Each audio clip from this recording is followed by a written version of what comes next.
जीवन मेरा तेरे बचना च मेरे साने, तेरे बचना च मेरे साने।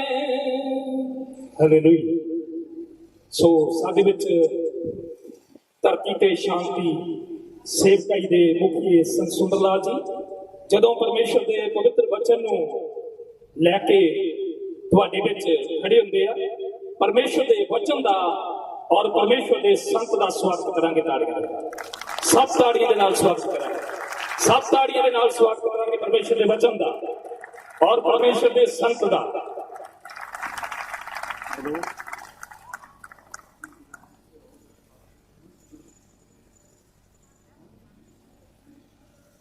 आदरयोग परमेश्वर के सारे दास दासियां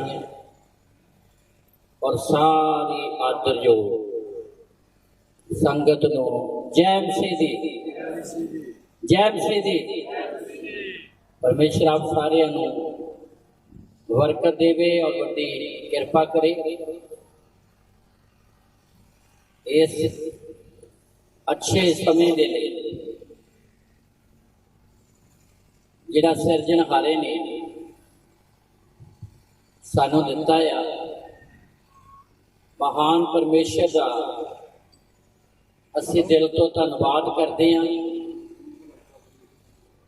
ते धरती ते शांति ट्रस्ट की 35वीं वर्षगांठ के शुभ मौके ते पंजाब भारत ते पूरे विश्व वासियों को बहुत बहुत मुबारक। खुदा अपनियां वड्डियां रहमतां नूं हर जिंदगी दे उत्ते बहाल करे। भावें ये दिन कड़ाके की गर्मी दे ने, ते असीं विश्वास करते हैं कि जे गर्मी कड़ाके की आ ते बरकत भी कड़ाके की हो। 48 नहीं कड़ाके आ।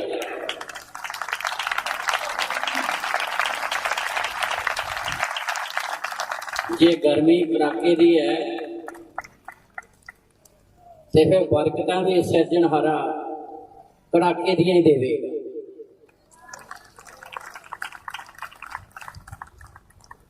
मैं फिर उस गल नूं दोहराउण लई जा रहा जो 23 मार्च नूं दोहराई सी दसूहे दे विच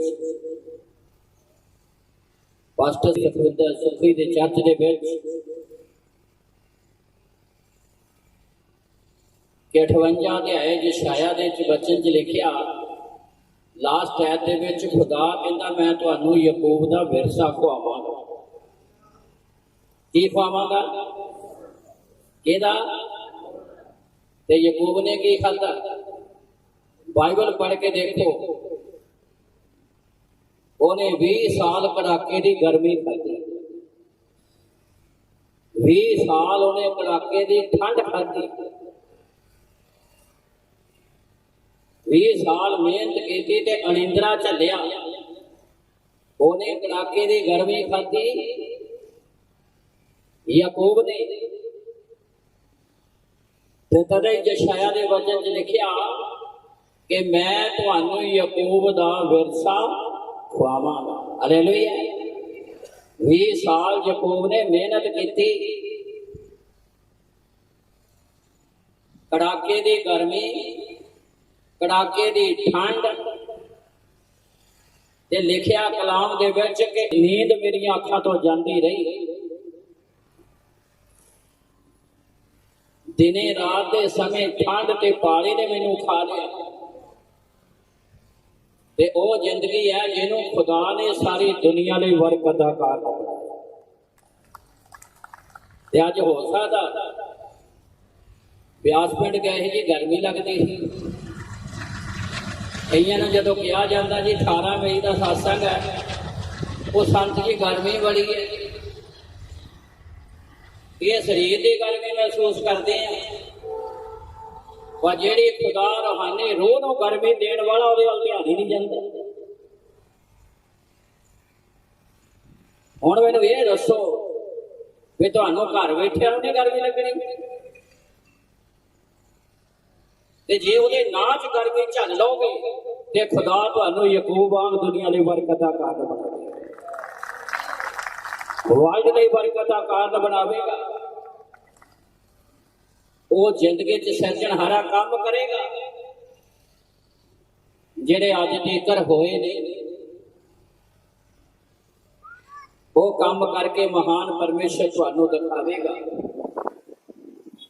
ਆ ਦੋ ਲਾਈਨਾਂ ਬੋਲੀਆਂ ਇੱਥੇ ਖੁਦਾ ਦੇ ਦਾਸ ਨੇ, ਪਾਸਟਰ ਕਿਰਪਾਲ ਜੀ ਨੇ। ਮੈਂ ਅੱਜ ਦਾ ਮੈਸੇਜ ਉੱਥੇ ਸ਼ੁਰੂ ਕਰਨ ਲਈ ਜਾ ਰਿਹਾ।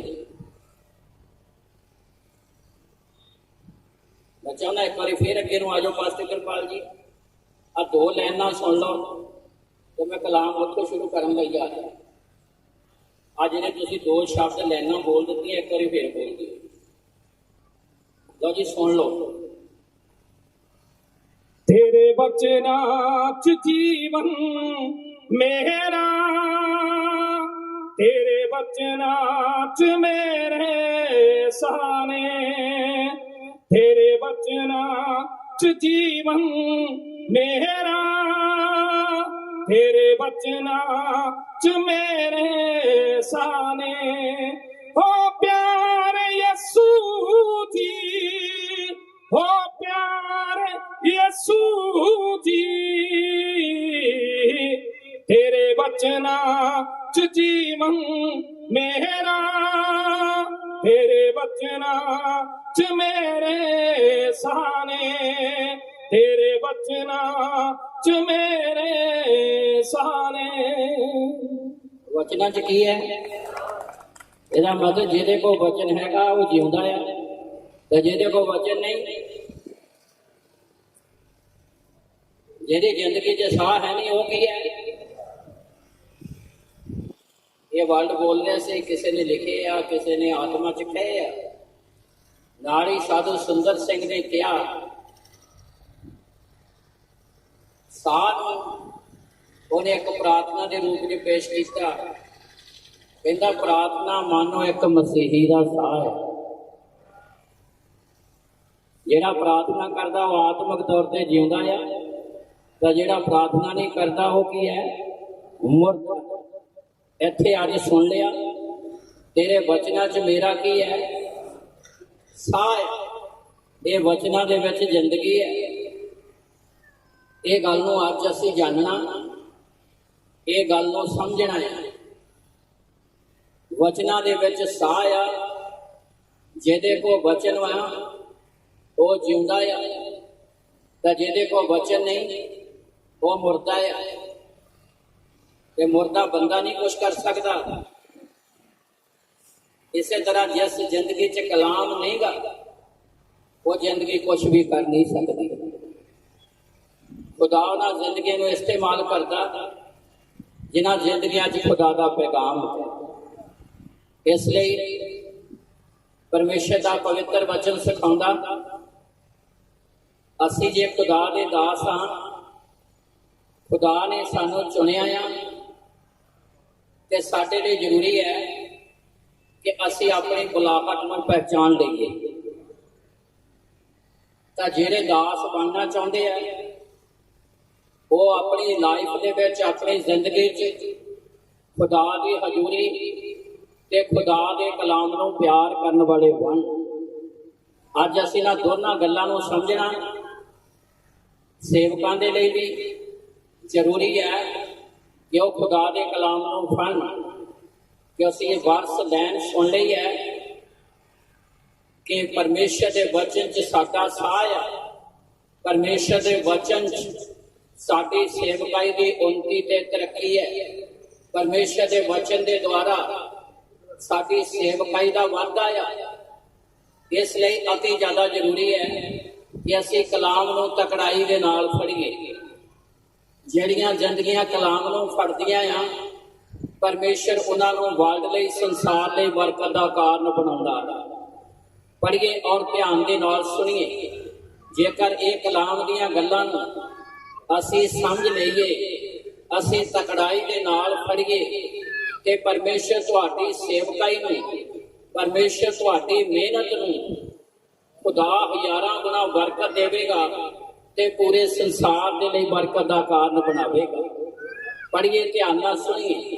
ਜਿਸ ਦਿਨ ਸਰਵ ਸ਼ਕਤੀਮਾਨ ਪਰਮੇਸ਼ਰ ਨੇ ਮੂਸਾ ਤੋਂ ਬਾਅਦ ਯਹੋਸ਼ੂਆ ਨੂੰ ਚੁਣਿਆ, ਯਹੋਸ਼ੂਆ ਨਾਲ ਗੱਲਬਾਤ ਕੀਤੀ ਤੇ ਪਰਮੇਸ਼ਰ ਨੇ ਜਦੋਂ ਯਹੋਸ਼ੂਆ ਨਾਲ ਗੱਲਬਾਤ ਕੀਤੀ ਕਿ ਉਹ ਇਜ਼ਰਾਇਲੀ ਲੋਕਾਂ ਦੀ ਅਗਵਾਈ ਕਰੇ ਤੇ ਇਜ਼ਰਾਇਲੀ ਲੋਕਾਂ ਨੂੰ ਵਾਅਦੇ ਵਾਲੀ ਧਰਤੀ ਤੇ ਲੈ ਕੇ ਜਾਵੇ, ਨਵੇਂ ਨੇਮ ਦੇ ਮੁਤਾਬਕ ਜਿਵੇਂ ਅੱਜ ਖੁਦਾ ਨੇ ਸਾਨੂੰ ਚੁਣਿਆ ਕਿ ਅਸੀਂ ਉਹਦੇ ਲਈ ਪਰਮੇਸ਼ਰ ਦੇ ਪੁੱਤਰ ਯਿਸੂ ਮਸੀਹ ਦੇ ਲਈ ਦੁਲਹਨ ਨੂੰ, ਕਲੀਸਿਆ ਨੂੰ ਤਿਆਰ ਕਰੀਏ।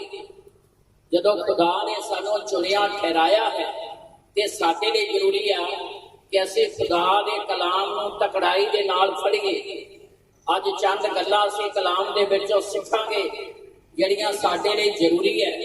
ਜੇ ਅਸੀਂ ਸੇਵਕ ਹਾਂ ਤਾਂ ਸਿੱਖੀਏ, ਜੇ ਅਸੀਂ ਸੇਵਕ ਬਣਨਾ ਚਾਹੁੰਦੇ ਹਾਂ ਤੇ ਤਾਂ ਸਿੱਖੀਏ। ਦੋਨਾਂ ਧਿਰਾਂ ਦੇ ਲਈ ਅਤੀ ਜ਼ਿਆਦਾ ਜ਼ਰੂਰੀ ਹੈ।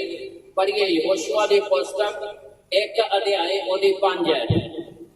ਲਓ ਜੀ, ਧਿਆਨ ਨਾਲ ਸੁਣੀਏ। ਤੇਰੀ ਸਾਰੀ ਅਵਸਥਾ ਵਿੱਚ ਕੋਈ ਮਨੁੱਖ ਤੇਰੇ ਸਾਹਮਣੇ ਨਾ ਆਕੜੇਗਾ। ਧਿਆਨ ਦੇ ਨਾਲ ਸੁਣਨਾ। ਕੱਲੇ ਕੱਲੇ ਵਰਡ ਉੱਤੇ, ਕੱਲੇ ਕੱਲੇ ਸ਼ਬਦ ਉੱਤੇ ਗੌਰ ਕਰਨੀ ਹੈ।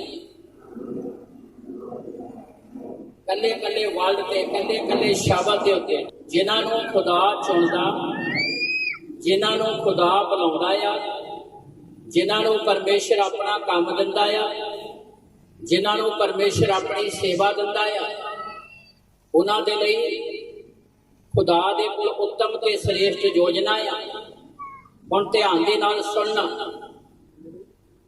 ਤੇਰੀ ਸਾਰੀ ਅਵਸਥਾ ਵਿੱਚ ਕੋਈ ਮਨੁੱਖ ਤੇਰੇ ਸਾਹਮਣੇ ਨਾ ਆਕੜੇਗਾ। ਪਹਿਲੀ ਗੱਲ, ਜਦੋਂ ਖੁਦਾ ਨੇ ਯਹੋਸ਼ੂਆ ਨਾਲ ਗੱਲ ਕੀਤੀ, ਜੇ ਵਾਕਈ ਖੁਦਾ ਨੇ ਤੁਹਾਨੂੰ ਆਪਣੀ ਸੇਵਾ ਦਿੱਤੀ ਹੈ, ਜੇ ਵਾਕਿਆ ਹੀ ਖੁਦਾ ਦੇ ਵੱਲੋਂ ਤੁਹਾਡੀ ਬੁਲਾਹਟ ਹੈਗੀ ਹੈ, ਜੇ ਤੁਸੀਂ ਇਸ ਗੱਲ ਨੂੰ ਸਮਝ ਲਿਆ ਹੈ ਕਿ ਪਰਮੇਸ਼ਰ ਨੇ ਮੈਨੂੰ ਆਪਣੀ ਸੇਵਕਾਈ ਦੇ ਲਈ ਚੁਣਿਆ ਹੈ, ਮੈਨੂੰ ਖੁਦਾ ਨੇ ਸੇਵਾ ਦਿੱਤੀ ਹੈ, ਤੇ ਪਹਿਲੀ ਗੱਲ ਇਸ ਲਾਈਨ ਦੇ ਵਿੱਚ ਕਲੀਅਰ ਹੈ ਕਿ ਖੁਦਾ ਯਹੋਸ਼ੂਆ ਦੇ ਨਾਲ ਕਿੰਨੇ ਚਿਰ ਦਾ ਵਾਅਦਾ ਕਰਦਾ ਹੈ।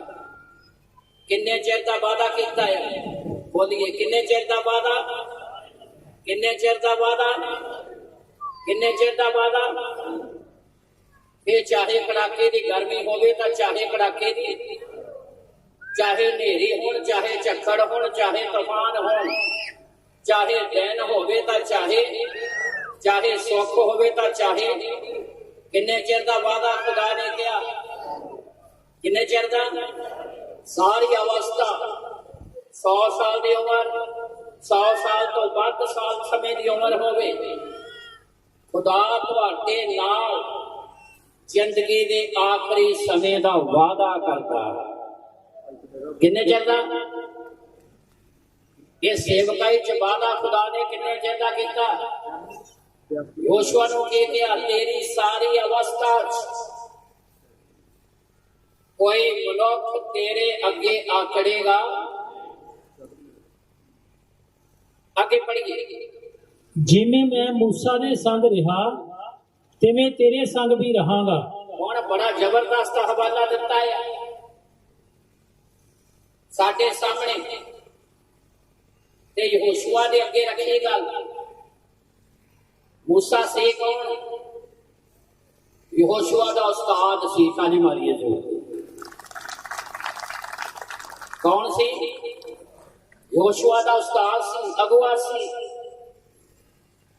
ਖੁਦਾ ਹੁਣ ਅਗਵੇ ਦੀ ਗੱਲ ਕਰਦਾ ਹੈ ਕਿ ਮੈਂ ਮੂਸਾ ਨੂੰ ਨਹੀਂ ਛੱਡਿਆ, ਮੈਂ ਮੂਸਾ ਦੇ ਨਾਲ ਰਿਹਾ ਤਾਂ ਮੈਂ ਤੇਰੇ ਸੰਗ ਵੀ, ਮੈਂ ਤੇਰੇ ਸੰਗ ਵੀ ਰਹਾਂਗਾ। ਕਿੰਨੇ ਚਿਰ ਰਹਾਂਗਾ? ਸਾਰੀ ਅਵਸਥਾ, ਪੂਰੀ ਜ਼ਿੰਦਗੀ ਦੀ ਗੱਲ ਹੈ। ਜੇ ਖੁਦਾ ਨੇ ਸਾਨੂੰ ਚੁਣਿਆ, ਬੁਲਾਇਆ ਆ, ਚਾਹੇ ਮੀਂਹ ਆਉਣ, ਚਾਹੇ ਹਨੇਰੀਆਂ ਆਉਣ, ਚਾਹੇ ਝੱਖੜ ਆਉਣ, ਚਾਹੇ ਤੂਫਾਨ ਆਉਣ, ਚਾਹੇ ਜਿੰਨੀ ਮਰਜ਼ੀ ਉਥਲ ਪੁਥਲ ਹੋਵੇ, ਚਾਹੇ ਏਦਾਂ ਲੱਗੇ ਖੇਲ ਖਤਮ ਹੈ, ਚਾਹੇ ਏਦਾਂ ਲੱਗੇ ਸੇਵਕਾਈ ਦਾ ਅੰਤ ਹੋ ਗਿਆ ਹੈ, ਚਾਹੇ ਏਦਾਂ ਲੱਗੇ ਅੱਗੇ ਭੁੱਖ ਹਨੇਰਾ ਆ, ਚਾਹੇ ਏਦਾਂ ਲੱਗੇ ਕਿ ਮੇਰੇ ਲਈ ਇੱਕ ਕਦਮ ਵੀ ਉਠਾਉਣਾ ਔਖਾ ਆ, ਉਹਨਾਂ ਸਾਰੀਆਂ ਸਥਿਤੀਆਂ 'ਚ ਤੁਹਾਡੇ ਲਈ ਇੱਕੋ ਹੀ ਗੱਲ ਜਾਣਨ ਦੀ ਜ਼ਰੂਰਤ ਹੈ ਕਿ ਖੁਦਾ ਨੇ ਮੇਰੇ ਨਾਲ ਜ਼ਿੰਦਗੀ ਭਰ ਦੀ ਪ੍ਰਤੀਗਿਆ ਕੀਤੀ। ਇਹ 10-20 ਦਿਨਾਂ ਵਾਲੀ ਗੱਲ ਨਹੀਂ, ਇਹ ਸਾਲ 2 ਸਾਲਾਂ ਵਾਲੀ ਗੱਲ ਨਹੀਂ, ਇਹ ਜਸਮਾਨੀ ਰਿਸ਼ਤੇ ਨਾਤਿਆਂ ਵਾਲੀ ਗੱਲ ਨਹੀਂ। ਪਰਮੇਸ਼ਰ ਯਹੋਸ਼ੂਆ ਦੇ ਨਾਲ ਸਾਰੀ ਉਮਰ ਦੀ ਪ੍ਰਤੀਗਿਆ ਕਰਦਾ ਹੈ। ਇਹ ਯਹੋਸ਼ੂਆ ਨਾ ਖੁਦਾ ਦੀ ਸਾਰੀ ਉਮਰ ਦੀ ਪ੍ਰਤੀਗਿਆ ਹੈ, ਤੇ ਜੇ ਖੁਦਾ ਨੇ ਤੁਹਾਨੂੰ ਚੁਣਿਆ ਤੇ ਬੁਲਾਇਆ ਹੈ ਤੇ ਪਰਮੇਸ਼ਰ ਦੀ ਪ੍ਰਤੀਗਿਆ ਤੁਹਾਡੇ ਨਾਲ ਵੀ ਜ਼ਿੰਦਗੀ ਦੇ ਆਖਰੀ ਸਾਹ ਤੱਕ। ਹਾਲੇਲੂਇਆ। ਥੋੜੇ ਸਮੇਂ ਦੀ ਨਹੀਂ, ਚਾਹੇ ਸਥਿਤੀਆਂ ਹਾਲਾਤ ਕਿੱਦਾਂ ਦੇ ਵੀ ਹੋਣ, ਚਾਹੇ ਏਦਾਂ ਦੀ ਸਥਿਤੀ ਹੋਵੇ ਕਿ ਅੱਗੇ ਲਾਲ ਸਮੁੰਦਰ ਆ ਗਿਆ ਤੇ ਸਿਰਜਣਹਾਰਾ ਲਾਲ ਸਮੁੰਦਰ ਨੂੰ ਵੀ 2 ਭਾਗ ਕਰਨ ਦੀ ਤਾਕਤ, ਅੱਗੇ ਤੁਸੀਂ ਬੋਲਦੇ ਹੋ, ਤੇ ਪਾਣੀ ਦੀਆਂ ਕੰਧਾਂ ਬਣਾਉਣ ਦੀ ਤਾਕਤ, ਘੁੱਪ ਹਨੇਰੇ ਦੇ ਵਿੱਚ ਰੋਸ਼ਨੀ ਕਰਨ ਦੀ ਤਾਕਤ, ਤੁਹਾਡੇ ਦੁਸ਼ਮਣਾਂ ਨੂੰ ਤੁਹਾਡੇ ਪੈਰਾਂ ਦੇ ਥੱਲੇ ਲਿਆਉਣ ਦੀ ਤਾਕਤ, ਉਹ ਜਿਹਨੇ ਤੁਹਾਨੂੰ ਚੁਣਿਆ ਤੇ ਬੁਲਾਇਆ। ਇਸ ਲਈ ਆਪਣੀ ਬੁਲਾਹਟ ਦੀ ਪਹਿਚਾਣ ਕਰਕੇ ਉਸ ਵਚਨ ਨੂੰ ਤਕੜਾਈ ਨਾ ਫੜੋ ਜਿਹਦੇ ਬਾਰੇ ਸ਼ਾਰੂ ਦੇ ਵਿੱਚ ਲੈਣ ਬੋਲ ਦਿੱਤੀ ਗਈ, ਤੇਰੇ ਵਚਨਾਂ 'ਚ ਮੇਰਾ, ਬੋਲੀਏ, ਤੇਰੇ ਵਚਨਾਂ 'ਚ ਮੇਰਾ, ਵਚਨਾਂ ਦੇ ਵਿੱਚ ਸੇਵਕਾਈ ਹੈ, ਵਚਨ ਦੇ ਵਿੱਚ ਸੇਵਕਾਈ ਦਾ ਵਾਧਾ। ਆਲੇ ਦੁਆਲੇ ਸਥਿਤੀਆਂ ਭਾਵੇਂ ਕਿੱਦਾਂ ਦੀਆਂ ਵੀ ਹੋਣ, ਪਰ ਤੁਹਾਡੀ ਸਫਲਤਾ ਖੁਦਾ ਦੇ ਪਾਕ ਕਲਾਮ ਦੇ ਵਿੱਚ। ਇਸ ਲਈ ਖੁਦਾ ਦੇ ਕਲਾਮ ਨੂੰ ਤਕੜਾਈ ਦੇ ਨਾਲ ਫੜੋ। ਸੇਵਕਾਈ 'ਚ ਖੁਦਾ ਤੁਹਾਨੂੰ ਦੁਨੀਆ ਲਈ ਬਰਕਤ ਦਾ ਕਾਰਨ ਬਣਾਵੇ। ਪੂਰੀ ਆਇਤ ਪੜ੍ਹੀਏ, ਧਿਆਨ ਦੇ ਨਾਲ ਸੁਣੀਏ। ਤੇਰੀ ਸਾਰੀ ਅਵਸਥਾ ਵਿੱਚ ਕੋਈ ਮਨੁੱਖ ਤੇਰੇ ਸਾਹਮਣੇ ਨਾ ਆਕੜੇਗਾ। ਜਿਵੇਂ ਮੈਂ ਮੂਸਾ ਦੇ ਸੰਗ ਰਿਹਾ ਤਿਵੇਂ ਤੇਰੇ ਸੰਗ ਵੀ ਰਹਾਂਗਾ। ਅੱਗੇ, ਮੈਂ ਤੈਨੂੰ ਨਹੀਂ ਛੱਡਾਂਗਾ ਅਤੇ ਨਾ ਤੈਨੂੰ ਤਿਆਗਾਂਗਾ। ਨਾ ਤੈਨੂੰ ਛੱਡਾਂਗਾ ਤੇ ਨਾ ਤੈਨੂੰ, ਚਾਹੇ ਜਿੱਦਾਂ ਦੀ ਮਰਜ਼ੀ ਸਥਿਤੀਆਂ ਹੋਣ, ਚਾਹੇ ਜਿੱਦਾਂ ਦੇ ਮਰਜ਼ੀ ਹਾਲਾਤ ਹੋਣ, ਖੁਦਾ ਯਹੋਸ਼ੂਆ ਦੇ ਨਾਲ ਪ੍ਰਤੀਗਿਆ ਕਰਦਾ ਹੈ, ਔਰ ਉਹਦੀ ਪ੍ਰਤੀਗਿਆ ਹਰ ਇੱਕ ਖੁਦਾ ਦੇ ਦਾਸ ਦੇ ਨਾਲ ਹੈ, ਹਰ ਇੱਕ ਖੁਦਾ ਦੀ ਦਾਸੀ ਦੇ ਨਾਲ। ਨਾ ਮੈਂ ਤੈਨੂੰ ਛੱਡਾਂਗਾ ਤੇ ਨਾ ਮੈਂ ਤੈਨੂੰ, ਜਿਵੇਂ ਮੈਂ ਮੂਸਾ ਦੇ ਸੰਗ ਰਿਹਾ ਮੈਂ ਤੇਰੇ ਸੰਗ ਵੀ ਸਾਰੀ ਉਮਰ, ਨਾ ਛੱਡਾਂਗਾ ਤੇ ਨਾ ਤਿਆਗਾਂਗਾ। ਹੁਣ ਇਹਦੀ 3 ਐਤ ਪੜੀ ਉੱਪਰ ਨੂੰ ਚਲੀ ਗਈ। ਸਾਰਾ ਥਾਂ ਜਿੱਥੇ ਤੇਰੇ ਪੈਰ ਦੀ ਤਲੀ ਰੱਖੀ ਜਾਵੇ ਉਹ ਸਭ ਮੈਂ ਤੁਹਾਨੂੰ ਦਿੱਤਾ। ਬਸ ਇਹ ਵੀ ਪ੍ਰਤੀਗਿਆ ਯਹੋਸ਼ੂਆ ਦੇ ਨਾਲ। ਯਹੋਸ਼ੂਆ, ਜਿੱਥੇ ਤੂੰ ਪੈਰ ਦੀ ਤਲੀ ਰੱਖੇ, ਪੈਰ ਦੀ ਤਲੀ ਦਾ ਮਤਲਬ ਤੁਹਾਡੀ ਸੋਚ। ਅਸੀਂ ਸਾਰਿਆਂ ਨੇ ਵਿਆਸ ਪਿੰਡ ਆਉਣਾ ਸੀ ਤੇ ਸਾਰਿਆਂ ਦੇ ਪਹਿਲਾਂ ਦਿਮਾਗ 'ਚ, ਦਿਲ 'ਚ ਸੀ ਕਿੱਥੇ ਜਾਣਾ ਸਤਸੰਗ ਤੇ, ਫਿਰ ਕਦਮ ਪੱਟ ਹੋਏ ਨੇ। ਪਹਿਲਾਂ ਕਿੱਥੇ ਸੀ ਇਹ ਵਿਚਾਰ, ਕਿੱਥੇ ਸੀ? ਅੱਜ ਇੱਥੇ ਮੈਂ ਉਂਗਲ ਲਾ ਰਿਹਾ, ਤੁਸੀਂ ਵੀ ਇੱਥੇ ਲਾ ਕੇ ਕਹਿ ਸਕਦੇ ਹੋ ਇੱਥੇ ਹੀ ਵਿਚਾਰ ਇਹ ਵਿਚਾਰ ਇੱਥੇ ਸੀਗਾ। ਤੇ ਇਹ ਵਿਚਾਰ ਜਦੋਂ ਇੱਥੇ ਸੀ ਤਾਂ ਫਿਰ ਆ ਜਿਹੜੇ ਪੈਰ ਵਾ ਨਾ, ਇਹ ਫਿਰ ਚੱਕ ਹੋਣ ਲੱਗ ਪਏ। ਪੰਜਾਬੀ 'ਚ ਕਹਿ ਦੋ ਪੱਟ ਹੋਣ ਲੱਗ ਪਏ। ਇਹ ਪੱਟ ਦੇ ਪੈਰ ਤੁਸੀਂ ਇੱਥੇ ਪਡਾਲ 'ਚ ਪਹੁੰਚ ਗਏ। ਪਰ ਸ਼ੁਰੂ ਕਿੱਥੋਂ ਹੋਇਆ? ਕਿੱਥੇ ਸ਼ੁਰੂ ਹੋਇਆ? ਸੋਚ ਤੋਂ।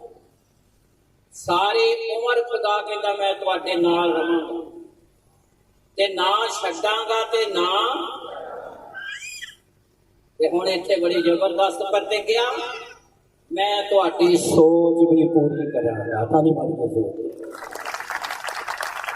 ਸੋਚ ਦਾ ਜ਼ਿਕਰ ਹੈ,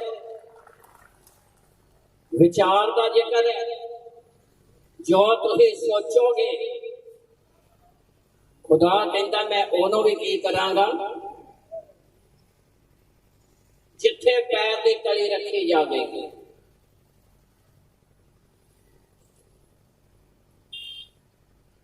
ਉਹ ਜ਼ਮੀਨ ਤੇ ਵੀ ਤੁਹਾਡਾ ਬੋਲ ਵਾਲਾ ਹੋਵੇਗਾ ਤੇ ਉੱਥੇ ਦੇ ਰਹਿਣ ਵਾਲੇ ਲੋਕਾਂ 'ਚ ਵੀ ਤੁਹਾਡਾ ਆਤਮਾਨ ਹੋਵੇ।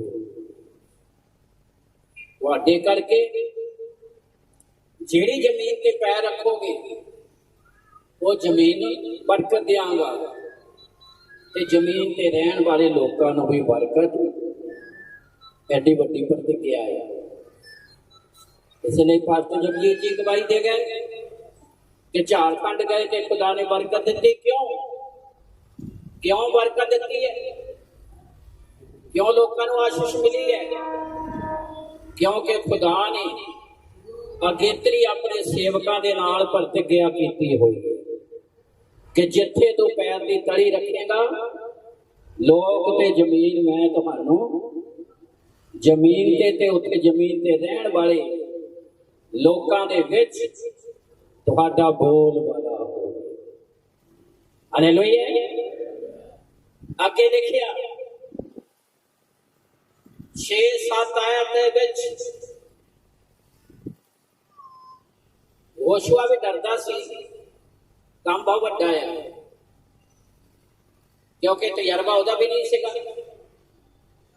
ਉਹਨੇ ਦੇਖਿਆ ਸੀ ਮੂਸਾ ਦੇ ਵਿਰੋਧ 'ਚ ਪੱਥਰ ਲੈ ਕੇ ਖੜੇ ਹੋ ਜਾਂਦੇ ਸੀ ਲੋਕੀ, ਮੂਸਾ ਨੂੰ ਮਾਰਨੇ ਨੂੰ ਫਿਰਦੇ ਸੀ, ਤਰ੍ਹਾਂ ਤਰ੍ਹਾਂ ਦੀਆਂ ਸਥਿਤੀਆਂ ਹੁੰਦੀਆਂ ਸੀ। ਉਹ ਡਰਦਾ ਸੀ, ਖੌਫ ਸੀ ਉਹਦੇ ਅੰਦਰ। ਪਰਮੇਸ਼ਰ ਨੇ ਉਹਨੂੰ ਕਿਹਾ ਨਿਰਾ ਤਕੜਾ ਹੋ ਤੇ ਵੱਡਾ ਹੌਸਲਾ। ਹਰ ਸਥਿਤੀ ਦੇ ਵਿੱਚ ਚਾਹੇ ਕੋਈ ਗੱਲ ਤੁਹਾਡੀ ਸਮਝ ਦੇ ਵਿੱਚ ਆਉਂਦੀ ਆ ਚਾਹੇ ਨਹੀਂ ਆਉਂਦੀ, ਪਰ ਤੁਹਾਡਾ ਹੌਸਲਾ ਕਦੇ ਵੀ ਕਮਜ਼ੋਰ ਨਹੀਂ ਹੋਣਾ ਚਾਹੀਦਾ। ਪੜ੍ਹੀਏ। ਤਕੜਾ ਹੋ ਅਤੇ ਹੌਸਲਾ ਰੱਖ, ਕਿਉਂ ਜੋ ਇਹ ਦੇਸ਼ ਜਿਹਦੀ ਮੈਂ ਇਹਨਾਂ ਦੇ ਪਿਓ ਦਾਦਿਆਂ ਨੂੰ ਦੇਣ ਦੀ ਸਹੁੰ ਖਾਧੀ ਹੈ, ਤੂੰ ਇਹਨਾਂ ਲੋਕਾਂ ਨੂੰ ਮਿਲਖ ਨਹੀਂ ਦਵਾਏਗਾ। ਕੀ ਹੋ? ਤਕੜਾ ਹੋ। ਸਥਿਤੀਆਂ ਕਿੱਦਾਂ ਦੀਆਂ ਵੀ ਹੋਣ, ਸਥਿਤੀਆਂ ਤੁਹਾਡੇ ਹੌਸਲੇ ਨੂੰ ਤੁਹਾਨੂੰ ਕਮਜ਼ੋਰ ਕਰਦੀਆਂ ਹੈ, ਪਰ ਕਲਾਮ ਕਹਿੰਦਾ ਤੁਹਾਡਾ ਹੌਸਲਾ ਕਮਜ਼ੋਰ ਹੋਣਾ, ਤੁਹਾਡਾ ਹੌਸਲਾ ਨਹੀਂ ਕਮਜ਼ੋਰ ਹੋਣਾ ਚਾਹੀਦਾ, ਤੁਹਾਡਾ ਵਿਸ਼ਵਾਸ ਨਹੀਂ ਕਮਜ਼ੋਰ ਹੋਣਾ ਚਾਹੀਦਾ। ਚਾਹੇ ਸਥਿਤੀਆਂ ਕਿੱਦਾਂ ਦੀਆਂ ਮਰਜ਼ੀ ਹੋਣ, ਤੁਹਾਡਾ ਵਿਸ਼ਵਾਸ, ਤੁਹਾਡਾ ਹੌਸਲਾ ਉਹਨਾਂ ਸਾਰੀਆਂ ਸਥਿਤੀਆਂ ਨੂੰ ਬਦਲ ਦੇਵੇ।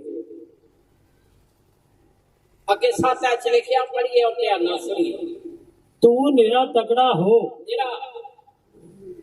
ਨਿਰੇ ਦਾ ਮਤਲਬ ਚਾਹੇ ਗੱਲ ਸਮਝ ਆਈ ਆ ਤੇ ਚਾਹੇ ਕੋਈ ਸੇਵਕਾਈ ਦਾ ਤਜਰਬਾ ਹੈਗਾ ਤੇ ਚਾਹੇ ਗੱਲ ਸੇਵਕਾਈ ਦੇ ਤਜਰਬੇ ਦੀ ਨਹੀਂ, ਗੱਲ ਖੁਦਾ ਦੇ ਕਲਾਮ ਨੂੰ ਫੜਨ ਦੀ। ਆਪਾਂ ਕੋਈ ਤਜਰਬੇਕਾਰ ਨਹੀਂ, ਯਹੋਸ਼ੂਆ ਕੋਈ ਤਜਰਬੇਕਾਰ ਨਹੀਂ ਸੀ। ਤਜਰਬਾ ਤਾਂ ਉਹਨੂੰ ਅੱਗੇ ਜਾ ਕੇ ਹੋਇਆ। ਆਪਾਂ ਰੂਹਾਨੀ ਸੇਵਕਾਈ ਦੇ ਵਿੱਚ ਕੋਈ ਤਜਰਬੇਕਾਰ ਨਹੀਂ।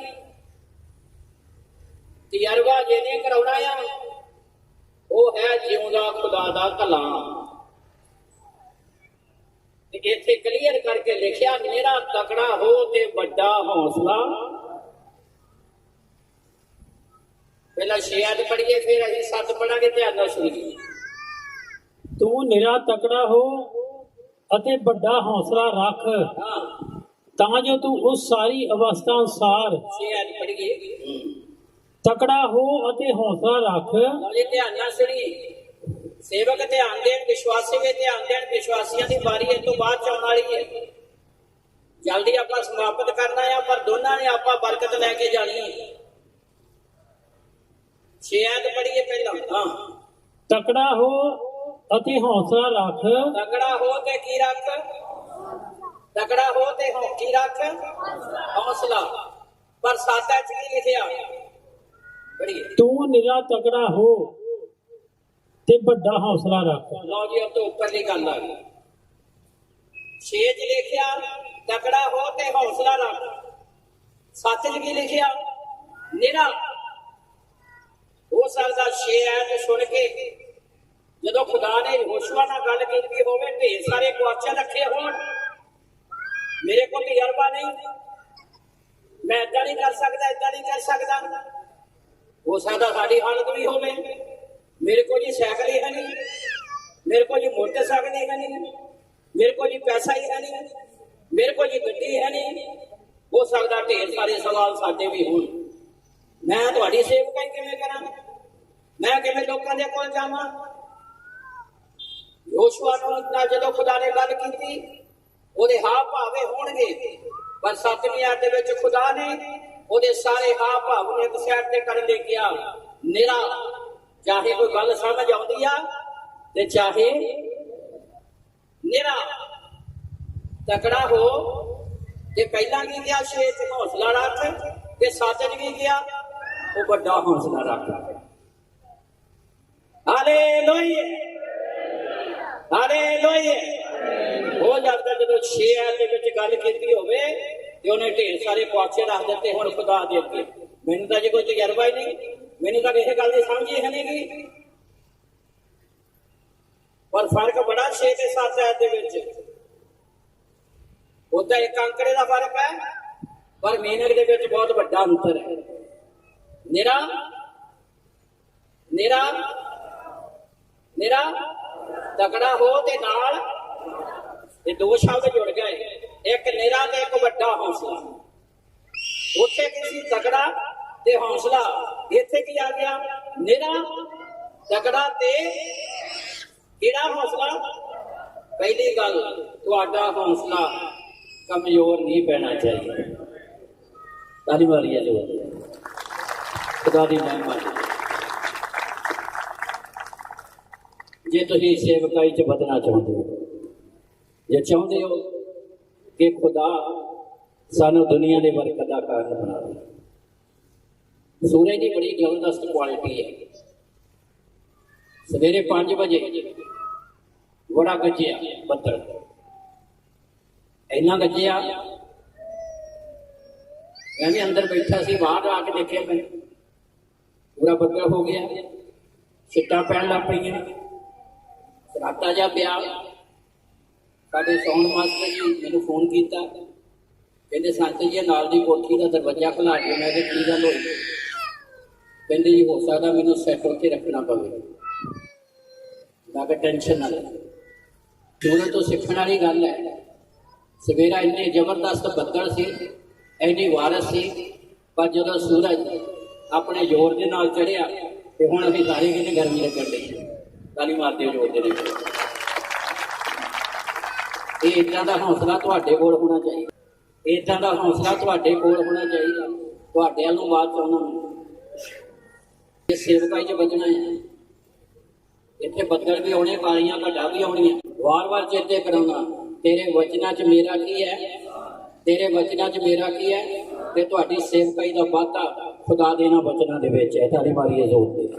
ਜੇ ਵਚਨਾਂ ਨੂੰ ਫੜ ਲਿਆ ਤੇ ਸੇਵਕਾਈ ਵੱਧ ਜਾਵੇਗੀ, ਤੇ ਜੇ ਵਚਨਾਂ ਨੂੰ ਛੱਡ ਦਿੱਤਾ ਤੇ ਸੇਵਕਾਈ ਰੁਕ ਜਾਵੇਗੀ।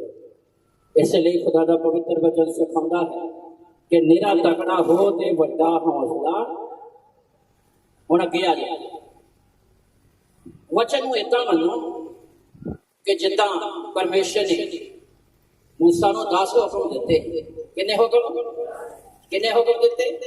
ਤੀਸਰੀ ਵਾਰ ਜਦੋਂ ਖੁਦਾ ਨੇ ਯਹੋਸ਼ੂਆ ਨੂੰ ਕਿਹਾ ਨਾ, ਹੁਣ 9 ਐਤ ਕਰੋ ਕਿ ਮੈਂ ਤੈਨੂੰ ਹੁਕਮ ਨਹੀਂ ਦਿੱਤਾ। ਬਸ ਇੱਥੇ ਆ, इदा वचन मनो कि खुदा का की है ये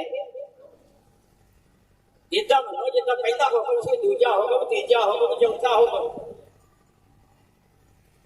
इदा नहीं तो कोई गल नहीं फिर एक साइड से कर दी ये कलाम एक साइड से हो गया खुदा का वचन एक साइड से हो गया तो समझ लो फिर सेवकाई एक साइड से चली गई ये मैं नहीं कह रहा ये कलाम सिखाता है सारी उम्र खुदा कहता मैं छड्डूंगा नहीं आखिरी साह तक मैं ना रहांगा आखिरी साह तक मैं तुहानू फतेह देंगा चाहे कोई गल समझ आती है चाहे नहीं जिहड़ी गल मैं कहना उन्होंने मेरा हुक्म करके मनण की जरूरत पढ़िए ध्यान नाल सुनिए नो है कि मैं तेनू हुक्म नहीं दिता खुदा की कहता तीसरी बारी किया कहता मैं तेन हुक्म नहीं दिता खुदा का वचन हुक्म करके मनो जेडे सेवकाइयां जेडे मसीही जिंदगी दे विच बदलना चाहते हैं खुदा का वचन नहीं साइड ते जाना चाहिए खुदा ने यहोशुआ नूं कहा इसलिए उसकी जिंदगी दे विच कुट कुट के भर हो गई सी गल इसलिए उन्हें अपनी लाइफ अपनी जिंदगी दे विच खुदा की हजूरी नूं छड्डिया नहीं किहड़ी हजूरी जिथों जिंदा कलाम मिलता सी जिथों उन्हें जिंदगी का भेत मिलता सी उन्हें खुदा की हजूरी छड्डी नहीं पढ़िए ध्यान नाल सुनिए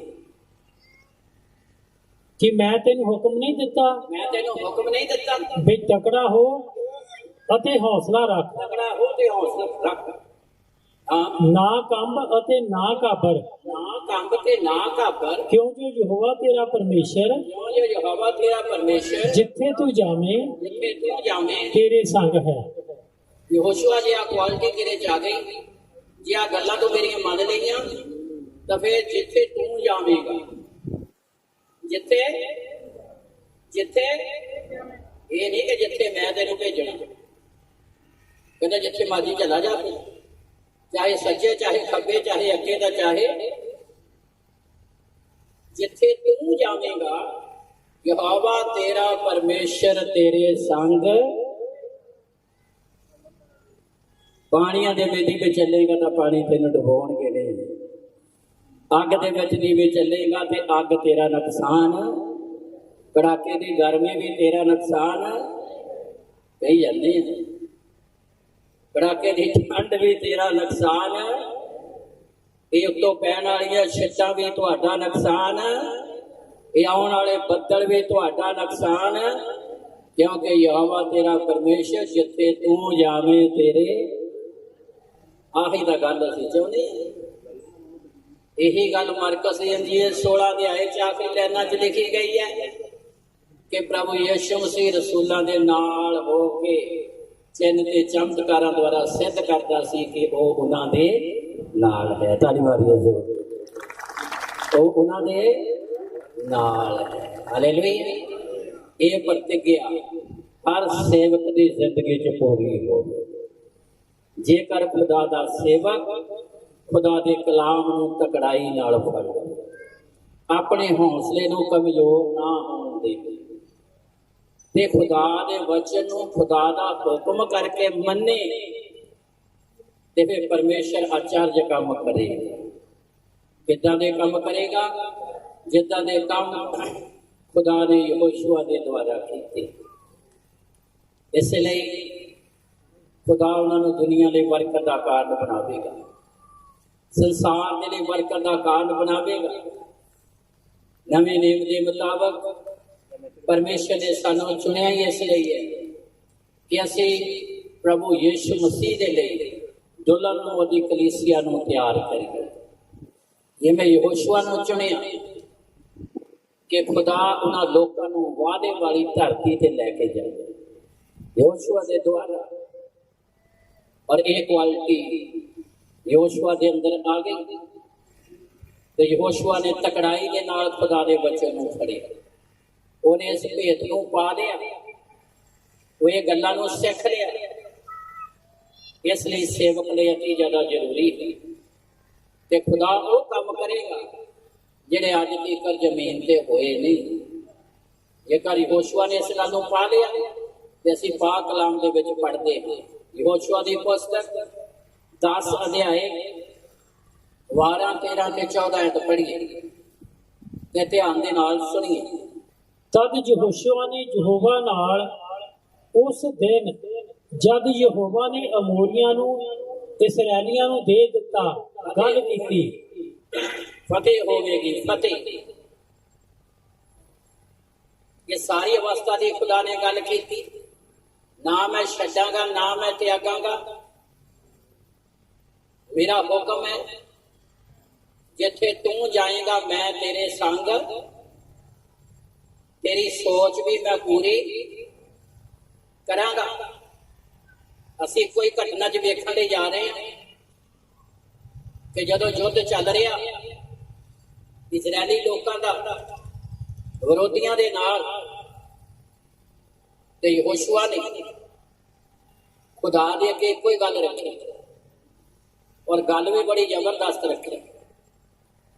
ਪੜ੍ਹੀਏ, ਧਿਆਨ ਨਾਲ ਸੁਣੀਏ। 12 ਤਦ ਯਹੋਸ਼ੂਆ ਨੇ ਯਹੋਵਾ ਨਾਲ, ਤਦ ਯਹੋਸ਼ੂਆ ਨੇ ਯਹੋਵਾ ਨਾਲ ਉਸ ਦਿਨ, ਜਦ ਯਹੋਵਾ ਨੇ ਅਮੋਰੀਆਂ ਨੂੰ ਇਸਰਾਏਲੀਆਂ ਨੂੰ ਦੇ ਦਿੱਤਾ, ਮੋਰੀਆਂ ਨੂੰ ਇਸਰਾਏਲੀਆਂ ਨੂੰ ਦੇ ਦਿੱਤਾ, ਗੱਲ ਕੀਤੀ। ਅਤੇ ਇਸਰਾਏਲੀਆਂ ਦੇ ਵੇਖਦਿਆਂ ਆਖਿਆ, ਇਸਰਾਏਲੀਆਂ ਦੇ ਵੇਖਦਿਆਂ ਆਖਿਆ, ਹੇ ਸੂਰਜ, ਇਹ ਸੂਰਜ ਗਬਿਓਨ ਉੱਤੇ ਅਤੇ ਹੇ ਚੰਦਰਮਾ, ਅਜਾਲੋਨ ਦੀ ਖੱਡ ਵਿੱਚ ਠਹਿਰਿਆ ਰਹਿ। ਬਸ ਧਿਆਨ ਨਾਲ ਸੁਣੀਏ, ਬੜੀ ਜ਼ਬਰਦਸਤ ਗੱਲ ਹੈ। ਜੇ ਖੁਦਾ ਦੇ ਕਲਾਮ ਨੂੰ ਖੁਦਾ ਦਾ ਹੁਕਮ ਕਰਕੇ ਮੰਨੋਗੇ, ਹੁਣ ਧਿਆਨ ਨਾਲ ਸੁਣੀਏ, ਇੱਥੇ ਯਹੋਸ਼ੂਆ ਖੁਦਾ ਦੇ ਅੱਗੇ ਪ੍ਰਾਰਥਨਾ ਨਹੀਂ ਕਰ ਰਿਹਾ ਕਿ ਪਰਮੇਸ਼ਰ ਆ ਸੂਰਜ ਤੇ ਚੰਦਰਮਾ ਰੋਕ ਦੇ।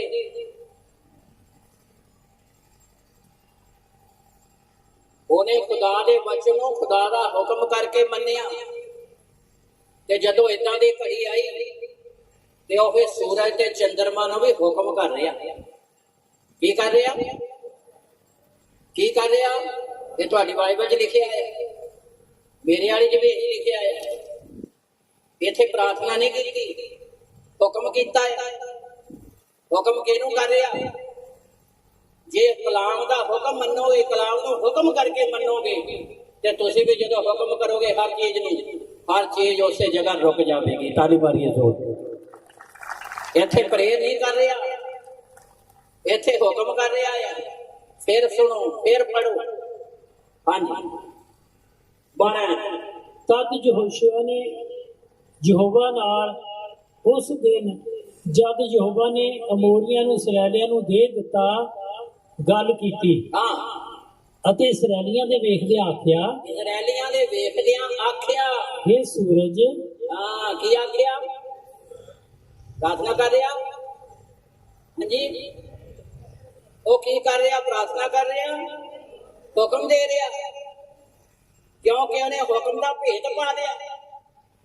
ਹੁਕਮ ਦੀ ਡੈਫੀਨੇਸ਼ਨ ਸਮਝ ਲਈ, ਹੁਕਮ ਦੀ ਪਰਿਭਾਸ਼ਾ ਸਮਝ ਲਈ। ਖੁਦਾ ਦੇ ਮੁਖ ਚੋਂ ਨਿਕਲਿਆ ਵਚਨ ਨੇ ਸਮਝ ਲਿਆ ਖੁਦਾ ਦਾ ਹੁਕਮ ਹੈ। ਤੇ ਜਦੋਂ ਮੇਰੇ ਮੁਖ ਚੋਂ ਨਿਕਲੇਗਾ ਕਿ ਇਹ ਸੂਰਜ ਤੇ ਚੰਦਰਮਾ ਵੀ ਮੇਰਾ ਹੁਕਮ ਮੰਨਣਗੇ, ਤੁਹਾਡੇ ਬੱਚੇ ਵੀ ਤੁਹਾਡਾ ਹੁਕਮ ਮੰਨਣਗੇ, ਤੁਹਾਡੇ ਵਿਸ਼ਵਾਸੀ ਵੀ ਤੁਹਾਡਾ ਹੁਕਮ ਮੰਨਣਗੇ। ਜਦੋਂ ਸੇਵਕ ਖੁਦਾ ਦੇ ਕਲਾਮ ਨੂੰ, ਖੁਦਾ ਦਾ ਕਲਾਮ ਇੱਕ ਹੁਕਮ ਦੇ ਰੂਪ ਦੇ ਵਿੱਚ ਖੁਦਾ ਦਾ ਹੁਕਮ ਕਰਕੇ ਮੰਨੋਗੇ, ਤੇ ਤੁਹਾਡੇ ਮੁਖ ਚੋਂ ਨਿਕਲਣ ਵਾਲਾ ਹਰ ਸ਼ਬਦ ਵੀ ਇਹ ਦੁਨੀਆ ਦੀ ਹਰ ਇੱਕ ਚੀਜ਼ ਮੰਨੇਗੀ। ਖੁਦਾ ਆਪਣੀਆਂ ਰਹਿਮਤਾਂ ਬਹਾਲ ਕਰੇਗਾ, ਪੂਰੇ ਵੰਡ ਲਈ ਤੁਹਾਨੂੰ ਬਰਕਤ ਦਾ ਕਾਰਨ ਬਣਾਵੇਗਾ। ਇੱਥੇ ਸੂਰਜ ਦੇ ਲਈ ਪ੍ਰਾਰਥਨਾ ਨਹੀਂ ਕਰ ਰਿਹਾ, ਇੱਥੇ ਚੰਦਰਮਾ ਦੇ ਰੁਕਣ ਲਈ ਪ੍ਰਾਰਥਨਾ ਨਹੀਂ ਕਰ ਰਿਹਾ, ਸੂਰਜ ਤੇ ਚੰਦਰਮਾ ਨੂੰ ਹੁਕਮ ਦੇ ਰਿਹਾ ਹੈ। ਪੜ੍ਹੀਏ। ਅਤੇ ਇਸਰਾਏਲੀਆਂ ਦੇ ਵੇਖਦਿਆਂ ਆਖਿਆ, ਹੇ ਸੂਰਜ, ਗਬਿਓਨ ਉੱਤੇ ਅਤੇ ਹੇ ਚੰਦਰਮਾ, ਅਜਾਲੋਨ ਦੀ ਖੱਡ ਵਿੱਚ ਠਹਿਰਿਆ ਰਹਿ।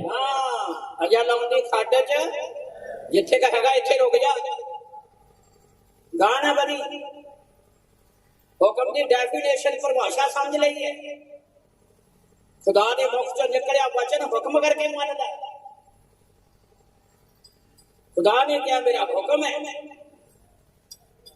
ਜਦੋਂ ਉਸ ਭੇਦ ਨੂੰ ਪਾ ਲਿਆ ਤਾਂ ਫਿਰ ਇੱਕ ਦਿਨ ਉਹਨੇ ਸੂਰਜ ਨੂੰ ਹੁਕਮ ਦਿੱਤਾ ਤੇ ਚੰਦਰਮਾ ਨੂੰ ਹੁਕਮ ਦਿੱਤਾ, ਤੇ ਸੂਰਜ ਨੇ ਵੀ ਤੇ ਚੰਦਰਮਾ ਨੇ ਵੀ ਯਹੋਸ਼ੂਆ ਦਾ ਹੁਕਮ ਮੰਨ ਪੜੀ। हे ਸੂਰਜ ਗਿਬਿਓਨ ਉਤੇ ਅਤੇ हे ਚੰਦਰਮਾ ਅਜਲੋਨ ਦੀ ਖੱਡ ਵਿੱਚ ਠਹਿਰਿਆ ਰਹਿ। ਅੱਗੇ ਤਾਂ ਸੂਰਜ ਠਹਿਰ ਗਿਆ। ਲੋ ਜੀ, ਸੂਰਜ ਨੇ ਹੁਕਮ ਕੀ ਕੀਤਾ? ਸੂਰਜ ਨੇ ਹੁਕਮ ਮੰਨ ਲਿਆ। ਪ੍ਰਕਿਰਤੀ ਦੀ ਹਰ ਇੱਕ ਚੀਜ਼ ਤੁਹਾਡੇ ਲਈ ਬਰਕਤ ਲੈ ਕੇ ਆਵੇਗੀ। ਇਸ ਲਈ ਪੌਣ ਥੰਮ ਕੇ ਉਹ ਸ਼ਬਦ ਨੇ ਇਹਨਾਂ ਗੱਲਾਂ ਨੂੰ ਸਿੱਧ ਕੀਤਾ ਜਿਹੜਾ ਦੇਹਧਾਰੀ ਹੋ ਕੇ ਯਿਸੂ ਮਸੀਹ ਇਸ ਸੰਸਾਰ ਤੇ ਆਇਆ। ਉਹ ਪਿਤਾ ਦੇ ਹੁਕਮ ਦੇ ਵਿੱਚ ਰਹੇ। ਉਹਨੇ ਹਰ ਗੱਲ ਦੇ ਵਿੱਚ ਪਿਤਾ ਦੇ ਵਚਨ ਨੂੰ ਪਹਿਲ ਦਿੱਤੀ। ਜਦੋਂ ਅਸੀਂ ਬੁਲਾਏ ਗਏ ਆਪਣੀ ਬੁਲਾਹਟ ਦੀ ਪਹਿਚਾਣ ਕਰਾਂਗੇ, ਕਲਾਮ ਨੂੰ ਤਕੜਾਈ ਦੇ ਨਾਲ ਫੜਾਂਗੇ, ਕਲਾਮ ਨੂੰ ਹੁਕਮ ਕਰਕੇ ਖੁਦਾ ਦਾ ਮੰਨਾਂਗੇ, ਤੇ ਪ੍ਰਕਿਰਤੀ ਦੀ ਹਰ ਇੱਕ ਚੀਜ਼ ਤੁਹਾਡਾ ਨੁਕਸਾਨ ਕਰਨ ਦੀ ਬਜਾਏ ਤੁਹਾਡਾ ਫਾਇਦਾ ਕਰੇਗਾ। ਮਹਿਮਾ ਹੋਵੇਗੀ, ਖੁਦਾ ਆਪਣੀਆਂ ਰਹਿਮਤਾਂ ਬਹਾਲ ਕਰੇਗਾ। ਅੱਗੇ ਪੜ੍ਹੀਏ। ਤਾਂ ਸੂਰਜ ਠਹਿਰ ਗਿਆ। ਸੂਰਜ ਠਹਿਰ ਗਿਆ ਅਤੇ ਚੰਦਰਮਾ ਖੜਾ ਰਿਹਾ। ਚੰਦਰਮਾ ਖੜਾ ਰਿਹਾ। ਜਦ ਤੱਕ ਕੌਮ ਨੇ ਜਦ ਤੀਕਰ ਕੌਮ ਨੇ ਆਪਣੇ ਬੈਰੀਆਂ ਤੋਂ ਬੱਟਾ ਨਾ ਲਿਆ। ਆਪਣੇ ਦੁਸ਼ਮਣਾਂ ਤੋਂ ਬੱਟਾ ਨਾ ਲਿਆ। ਅੱਗੇ ਕਿ ਇਹ ਜਾਸ਼ਰ ਦੀ ਪੋਥੀ ਵਿੱਚ ਲਿਖਿਆ ਹੈ ਨਹੀਂ। ਅੱਗੇ ਸੋ ਸੂਰਜ ਆਕਾਸ਼ ਦੇ ਵਿਚਕਾਰ ਖੜਾ ਰਿਹਾ ਹਾਂ। ਅਤੇ ਸਾਰੀ ਕੁ ਦਿਹਾੜੀ ਡੁੱਬਣ ਦੀ ਛੇਤੀ ਨਾ ਕੀਤੀ। ਅੱਗੇ ਇਸ ਤੋਂ ਅੱਗੇ ਅਥਵਾ ਪਿੱਛੇ ਲਓ ਜੀ, ਆ ਸੁਣ ਲਓ ਧਿਆਨ ਨਾਲ। ਇਸ ਤੋਂ ਅੱਗੇ ਅਥਵਾ ਪਿੱਛੇ ਜਦੋਂ ਦਾ ਇਹ ਸੂਰਜ ਬਣਾਇਆ ਗਿਆ, ਜਦੋਂ ਦੀ ਇਹ ਸ੍ਰਿਸ਼ਟੀ ਰਚੀ ਗਈ ਹੈ, ਨਾ ਅੱਗੇ ਤੇ ਨਾ ਪਿੱਛੇ। ਹਾਂ, ਅਜਿਹਾ ਦਿਨ ਕਦੀ ਨਹੀਂ ਹੋਇਆ ਅਜਿਹਾ ਦਿਨ ਕਦੀ ਆਇਆ ਹੀ ਨਹੀਂ ਕਿ ਯਹੋਵਾ ਨੇ ਮਨੁੱਖ ਦੀ ਆਵਾਜ਼ ਸੁਣੀ ਹੋਵੇ। ਪਰਮੇਸ਼ਰ ਨੇ ਮਨੁੱਖ ਦੀ ਆਵਾਜ਼ ਸੁਣੀ ਹੋਵੇ। ਕਿਉਂ ਜੋ ਯਹੋਵਾ ਇਸਰਾਇਲ ਲਈ ਲੜਿਆ। ਕਿਉਂਕਿ ਪਰਮੇਸ਼ਰ ਆਪਣੇ ਚੁਣੇ ਹੋਏ ਲੋਕਾਂ ਦੇ ਲਈ ਖੜਾ ਹੁੰਦਾ, ਬੁਲਾਇਆ ਹੋਇਆ ਲੋਕਾਂ ਦੇ ਲਈ, ਚੁਣੇ ਹੋਏ ਲੋਕਾਂ ਦੇ ਲਈ ਖੁਦਾ ਖੜਾ ਹੁੰਦਾ ਤੇ ਕੰਮ ਕਰਦਾ ਆ। ਅਜਿਹਾ ਦਿਨ ਕਦੀ ਵੀ ਆਇਆ ਕਿ ਪਰਮੇਸ਼ਰ ਨੇ ਮਨੁੱਖ ਦੀ ਆਵਾਜ਼ ਸੁਣ ਕੇ ਸੂਰਜ ਤੇ ਚੰਦਰਮਾ ਰੋਕ ਦਿੱਤੇ ਹੋਣ। ਮੂਸਾ ਦੇ ਦੁਆਰਾ ਪਾਣੀ ਦੀਆਂ ਕੰਧਾਂ ਬਣਾਈਆਂ, ਯਹੋਸ਼ੂਆ ਦੇ ਦੁਆਰਾ ਖੁਦਾ ਨੇ ਸੂਰਜ ਤੇ ਚੰਦਰਮਾ ਰੋਕ ਦਿੱਤੇ। ਇਸ ਲਈ ਮੇਰੇ ਭਾਈ ਭੈਣੋ, ਜਦੋਂ ਖੁਦਾ ਨੇ ਸਾਨੂੰ ਬੁਲਾਇਆ ਤੇ ਚੁਣਿਆ ਹੈ ਤੇ ਅਤੀ ਜ਼ਿਆਦਾ ਜ਼ਰੂਰੀ ਹੈ ਕਿ ਅਸੀਂ ਖੁਦਾ ਦੇ ਜਿਉਂਦੇ ਕਲਾਮ ਨੂੰ ਆਪਣੀ ਜ਼ਿੰਦਗੀ ਦਾ ਆਧਾਰ ਬਣਾ ਕੇ ਚੱਲੀਏ। ਖੁਦਾ ਦੇ ਕਲਾਮ ਨੂੰ ਤਕੜਾਈ ਦੇ ਨਾਲ ਫੜੀਏ। ਇਹ ਹੁਣ ਹੋਇਆ ਕਿਉਂ? ਕਿਸੇ ਸਮੇਂ ਯਹੋਸ਼ੂਆ ਵੀ ਇੱਕ ਆਮ ਸੀ, ਇੱਕ ਵਿਸ਼ਵਾਸੀ ਦੀ ਤਰ੍ਹਾਂ ਸੀ। ਅੱਜ ਵਿਸ਼ਵਾਸੀ ਧਿਆਨ ਦੇ ਨਾਲ ਸੁਣਿਓ ਹੋ, ਜਿਹੜੇ ਇਹ ਚਾਹੁੰਦੇ ਖੁਦਾ ਸਾਨੂੰ ਇਸਤੇਮਾਲ ਕਰੇ, ਜਿਹੜੇ ਇਹ ਚਾਹੁੰਦੇ ਆ ਖੁਦਾ ਆਪਣੀ ਰਹਿਮਤ ਸਾਡੇ ਉੱਤੇ ਬਹਾਲ ਕਰੇ। ਹੁਣ ਬਲੀਵਰ ਵਿਸ਼ਵਾਸੀ ਧਿਆਨ ਦੇ ਨਾਲ ਸੁਣੀਏ। ਵਿਸ਼ਵਾਸੀਆਂ 'ਚ ਇਹ ਕੁਆਲਿਟੀ ਹੋਣੀ ਚਾਹੀਦੀ ਹੈ ਜਿਹੜੀ ਕੁਆਲਿਟੀ ਯਹੋਸ਼ੂਆ ਦੇ ਅੰਦਰ ਸੀ। ਕਿਹੜੀ ਕੁਆਲਿਟੀ ਸੀ? ਪੜ੍ਹੀਏ ਕੂਚ ਦੀ ਪੁਸਤਕ 33 ਅਧਿਆਇ ਦੀ 11। ਤਾਂ ਯਹੋਵਾ ਮੂਸਾ ਨਾਲ ਆਮੋ ਸਾਹਮਣੇ ਗੱਲਾਂ ਕਰਦਾ ਸੀ। ਜੀ ਧਿਆਨ ਨਾਲ ਸੁਣੀਏ। ਤੇ ਉਸਤਾਦ ਤੇ ਸ਼ਾਗਿਰਦ ਦੋਨਾਂ ਦਾ ਲਿਖਿਆ ਗਿਆ ਹੈ ਇੱਕੋ ਹੀ ਆਇਤ ਵਿੱਚ। ਪੜ੍ਹੀਏ। ਹਾਂ। ਤਾਂ ਯਹੋਵਾ ਮੂਸਾ ਨਾਲ ਆਮੋ ਸਾਹਮਣੇ ਗੱਲਾਂ ਕਰਦਾ ਸੀ। ਯਹੋਵਾ ਮੂਸਾ ਨਾਲ ਆਮਣੇ ਸਾਹਮਣੇ ਗੱਲਾਂ ਕਰਦਾ ਸੀ। ਜਿਵੇਂ ਕੋਈ ਮਨੁੱਖ ਆਪਣੇ ਸੱਜਣ ਨਾਲ ਬੋਲਦਾ ਹੈ ਜਿਵੇਂ ਕੋਈ ਦੋਸਤ ਆਪਣੇ ਦੋਸਤ ਨਾਲ ਗੱਲਾਂ ਕਰਦਾ, ਅਤੇ ਉਹ ਫਿਰ ਡੇਰੇ ਨੂੰ ਮੁੜ ਜਾਂਦਾ ਸੀ। ਉਹ ਫਿਰ ਡੇਰੇ ਨੂੰ ਮੁੜ ਜਾਂਦਾ ਸੀ। ਪਰ ਉਸ ਦਾ ਇੱਕ ਗੱਭਰੂ ਸੇਵਾਦਾਰ, ਹਾਂ, ਕਿਹੜਾ ਸੇਵਾਦਾਰ? ਇਹ ਹੁਣ ਸੇਵਾਦਾਰਾਂ ਦੀ ਗੱਲ ਆ ਗਈ ਹੈ, ਬਲੀਵਰਾਂ ਦੀ ਗੱਲ ਆ ਗਈ, ਵਿਸ਼ਵਾਸੀਆਂ ਦੀ ਗੱਲ ਆ ਗਈ ਹੈ। ਪਹਿਲਾਂ ਸੇਵਕਾਂ ਦੀ ਸੀ। ਧਿਆਨ ਨਾਲ ਸੁਣੀਏ। ਜਿਹੜੇ ਚਾਹੁੰਦੇ ਖੁਦਾ ਸਾਨੂੰ ਇਸਤੇਮਾਲ ਕਰੇ, ਉਹਨਾਂ 'ਚ ਇਹ ਕੁਆਲਿਟੀ ਦਾ ਹੋਣਾ ਬੜਾ ਜ਼ਰੂਰੀ ਹੈ। ਜਿਵੇਂ ਸੇਵਕਾਂ 'ਚ ਕੁਆਲਿਟੀ ਜ਼ਰੂਰੀ ਹੈ, ਏਦਾਂ ਹੀ ਇੱਕ ਬਲੀਵਰ ਦੇ ਅੰਦਰ ਕੁਆਲਿਟੀ ਜ਼ਰੂਰੀ ਹੈ। ਕਿਹੜੀ ਕੁਆਲਿਟੀ? ਗੱਲਾਂ ਕਰਦਾ ਸੀ। ਜਿਵੇਂ ਕੋਈ ਮਨੁੱਖ ਆਪਣੇ ਸੱਜਣ ਨਾਲ ਬੋਲਦਾ ਹੈ ਜਿਵੇਂ ਕੋਈ ਦੋਸਤ ਨਾਲ ਗੱਲਾਂ ਕਰਦਾ, ਅਤੇ ਉਹ ਫਿਰ ਡੇਰੇ ਨੂੰ ਮੁੜ ਜਾਂਦਾ ਸੀ। ਫਿਰ ਡੇਰੇ ਨੂੰ ਮੁੜ ਜਾਂਦਾ ਸੀ। ਪਰ ਉਸ ਦਾ ਇੱਕ ਗੱਭਰੂ ਸੇਵਾਦਾਰ, ਉਸਦਾ ਇੱਕ ਨੌਜਵਾਨ ਸੇਵਾਦਾਰ, ਨੂਨ ਦਾ ਪੁੱਤਰ ਯਹੋਸ਼ੂਆ, ਨੂਨ ਦਾ ਪੁੱਤਰ ਯਹੋਸ਼ੂਆ ਤੰਬੂ ਦੇ ਵਿੱਚੋਂ ਨਾ ਹਿਲਦਾ ਸੀ। ਹਾਲੇਲੂਇਆ। ਕਿੱਥੋਂ ਨਹੀਂ ਹਿਲਦਾ ਸੀ? ਪਰਮੇਸ਼ਰ ਦੀ ਜਿੱਥੇ ਹਜ਼ੂਰੀ ਸੀ। ਕਿੱਥੋਂ ਨਹੀਂ ਹਿਲਦਾ ਸੀ ਯਹੋਸ਼ੂਆ? ਜਿੱਥੇ ਖੁਦਾ ਦੀ ਹਜ਼ੂਰੀ ਹੈ। ਤੰਬੂ ਚੋਂ ਹਿਲਦਾ ਨਹੀਂ ਸੀ। ਚੁਕਾਈ ਦਾ ਵਾਧਾ, ਸਾਡੀ ਆਤਮਿਕ ਉન્નਤੀ ਤੇ ਤਰੱਕੀ ਹੈ ਕਿੱਥੇ? ਖੁਦਾ ਦੀ ਹਜ਼ੂਰੀ ਦੇ ਵਿੱਚ। ਤੇ ਖੁਦਾ ਦੀ ਹਜ਼ੂਰੀ ਚ ਕੀ ਹੈ? ਖੁਦਾ ਦਾ ਜਿਉਂਦਾ ਕਲਾਮ, ਤੇ ਕਲਾਮ ਦੇ ਵਿੱਚ ਸਾਡੀ ਆਤਮਿਕ ਜ਼ਿੰਦਗੀ ਹੈ, ਸਾਡੀ ਸੇਵਕਾਈ ਦਾ ਵਾਧਾ ਹੈ। ਇਸ ਲਈ ਯਹੋਸ਼ੂਆ ਚ ਕੁਆਲਿਟੀ ਸੀ। ध्यान ना सुनियो, ये यहोशुआ से क्वालिटी सी। तब यहोशुआ को ये नहीं कहना पिया कि मैं सेवा करनी चाहता या मेरा उस्ताद मैनू अगे नहीं आउण दिंदा, मेरा उस्ताद मैनू पिछे नूं करदा या, मेरा पास्टर मेरी सुनदा नहीं। ये गल्लां नहीं होणगीਆਂ। जे तुहाडे यहोशुआ वाली क्वालिटी आ गई ते खुदा ने ਇੱਥੇ ਫਿਰ ਮੂਸਾ ਦੇ ਨਾਲ ਗੱਲ ਕੀਤੀ। ਪੜ੍ਹੀਏ, ਧਿਆਨ ਨਾਲ ਸੁਣੀਏ। ਗਿਣਤੀ ਦੀ ਪੁਸਤਕ 27 ਅਧਿਆਇ ਉਹਦੀ 15 ਆਇਤ ਤੋਂ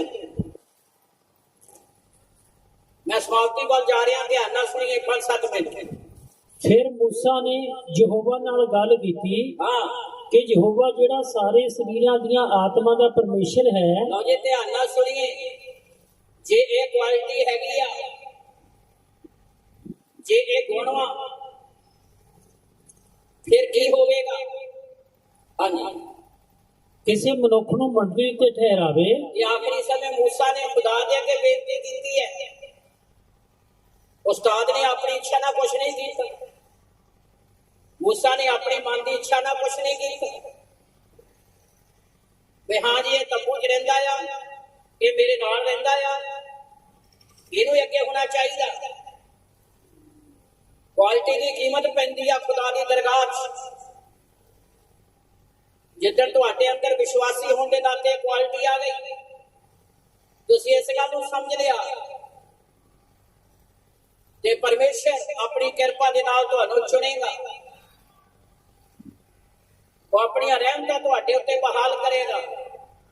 ਪੜ੍ਹੀਏ, ਧਿਆਨ ਨਾਲ ਸੁਣੀਏ ਕਿ ਯਹੋਵਾ ਜਿਹੜਾ ਸਾਰੇ ਸਰੀਰਾਂ ਦੀਆਂ ਆਤਮਾ ਦਾ ਪਰਮੇਸ਼ਰ ਹੈ, ਬਾਬਾ ਸਾਰੇ ਸਰੀਰਾਂ ਦੇ ਆਤਮਾ ਦਾ ਪਰਮੇਸ਼ਰ ਹੈ, ਕਿਸੇ ਮਨੁੱਖ ਨੂੰ ਮੰਡਲੀ ਉੱਤੇ ਠਹਿਰਾਵੇ। ਇਹਨੂੰ ਮੰਡੀ ਦੇ ਠਹਿਰਾਵੇ। ਸੇਵਕਾਈ ਦੀ ਗੱਲ। ਫਿਰ ਪੜ੍ਹੀਏ, ਕਿਸੇ ਲਿਖਿਆ ਆ? ਪੜ੍ਹੀਏ, ਕਿਸੇ ਮਨੁੱਖ ਨੂੰ ਮੰਡਲੀ ਉੱਤੇ ਠਹਿਰਾਵੇ। ਨਾਂ ਨਹੀਂ ਲਿਖਿਆ। ਯਹੋਸ਼ੂਆ ਦੀ ਗੱਲ ਨਹੀਂ ਕੀ, ਖੁਦਾ ਦੇ ਅੱਗੇ ਰੱਖਿਆ। ਪਰਮੇਸ਼ਰ ਮੈਂ ਵੀ ਤੇਰਾ, ਲੋਕ ਵੀ ਤੇਰੇ ਆ।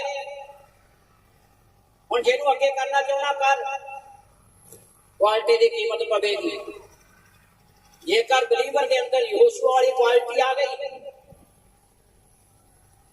ਤੰਬੂ ਚੋਂ ਹਿੱਲਦਾ ਨਹੀਂ ਸੀ, ਰੱਬ ਦੀ ਹਜ਼ੂਰੀ ਤੋਂ ਵੱਖਰਾ ਨਹੀਂ ਹੁੰਦਾ ਸੀ।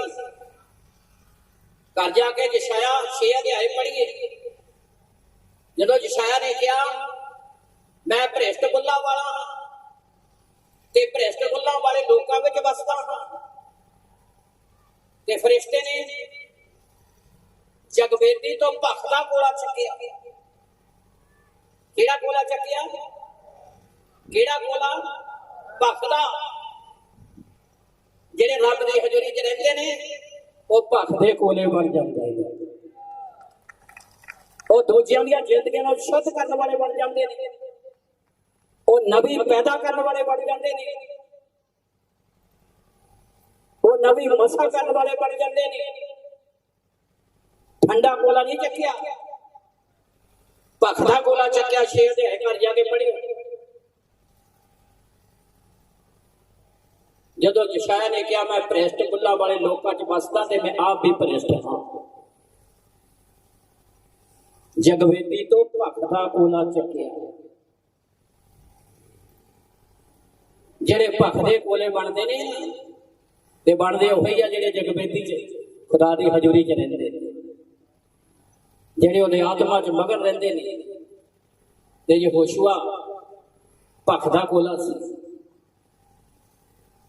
मूसा ने नहीं किया कोई सिफारिश की लोड़ नहीं। पढ़िए ध्यान ਨਾਲ सुनिए।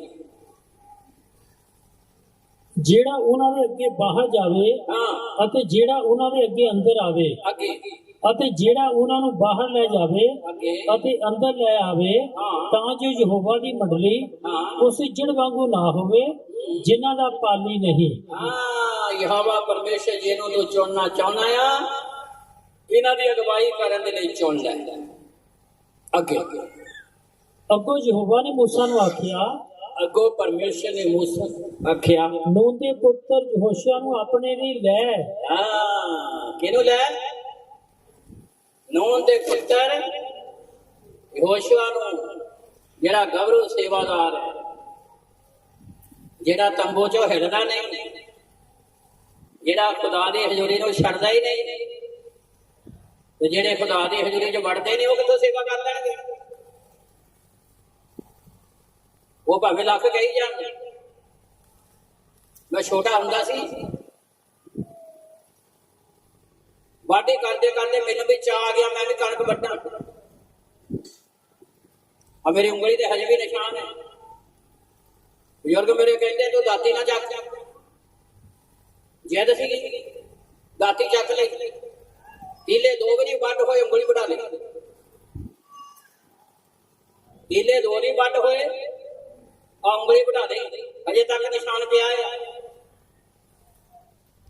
ਇਹ ਵਾਢੀ ਵੀ ਤਜਰਬੇ ਕਰ ਸਕਦੇ ਨਹੀਂ, ਤੇ ਸੇਵਕਾਈ ਵੀ ਖੁਦਾ ਦੇ ਮਸਾ ਕੀਤੇ ਹੋਏ ਲੋਕ ਨਹੀਂ ਕਰ ਸਕਦੇ। ਇਹ ਸਾਰਿਆਂ ਦੇ ਵੱਸ ਦੀ ਗੱਲ ਨਹੀਂ।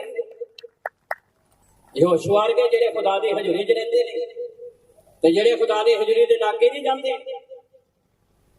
ਉਹ ਕਦੇ ਖੁਦਾ ਦਾ ਕੰਮ ਕਰ ਜੇ ਤੁਸੀਂ ਬਾਕੀ ਵੱਢੀ ਜਾਂਦੇ ਆ, ਮੈਂ ਵੀ ਵੱਢ ਲਵਾਂ। ਪੀਲੇ 2 ਨਹੀਂ ਵੱਢ ਹੋਏ ਤੇ ਆਪਣੀ ਉਂਗਲੀ ਵਢਾ ਕੇ ਬਹਿ ਗਿਆ। ਉਹਦੇ ਨਾਲ ਹੋਇਆ ਕਿ ਜਿਹੜੇ ਬਾਕੀ ਵੱਢਦੇ ਸੀ ਉਹ ਵੀ ਮੇਰੇ ਵੱਲ ਨੂੰ ਆ ਕੇ ਛੱਡ ਕੇ ਬਹਿ ਗਏ। ਸਾਰੇ ਸਿੱਧੇ ਲੱਗ ਜਾਣੇ। ਜਿਹੜੇ ਰੱਬ ਦੀ ਹਜ਼ੂਰੀ 'ਚ ਨਹੀਂ ਰਹਿੰਦੇ ਨਾ, ਉਹ ਬਾਕੀਆਂ ਲਈ ਵੀ ਨੁਕਸਾਨ ਦਾ ਕਾਰਨ ਬਣ ਜਾਂਦੇ ਨੇ। ਤੇ ਜਿਹੜੇ ਰੱਬ ਦੀ ਹਜ਼ੂਰੀ 'ਚ ਰਹਿੰਦੇ ਨੇ, ਉਹ ਦੁਨੀਆ ਲਈ ਬਰਕਤ ਦਾ ਕਾਰਨ ਬਣਦੇ ਨੇ। 1988 'ਚ ਸਿਰਜਣਹਾਰੇ ਨੇ ਮੌਤ ਤੋਂ ਜ਼ਿੰਦਗੀ ਦਿੱਤੀ।